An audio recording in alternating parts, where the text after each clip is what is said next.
Amigos, Jesus era um homem do povo. E o homem do povo, o povo conhece, o povo ama.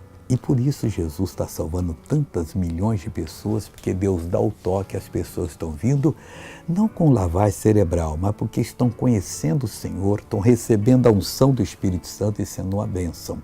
Nos dias de Jesus, veja o que as autoridades religiosas falaram a respeito do povo que seguia Jesus.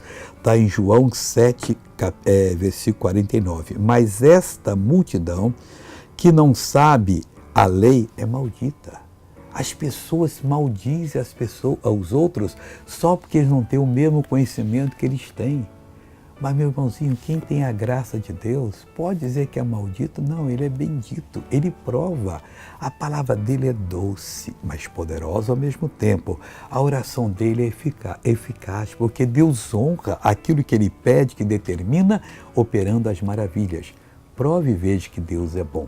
Essa pessoa vai contar o quanto Deus foi bom para ela. Eu fui curada das pernas 26 anos, toda cheia de ferida. E eu cheguei aqui assim, ó. Cheguei aqui andando devagar. Escorando nas coisas. Escorando nas coisas. E agora? Já não tem mais nada, pensa. Essa aí pode correr na rua amanhã e essa ferida vai secar breve. Agora eu quero abençoar você, meu Deus. Eu uno a minha fé com a fé dessa pessoa.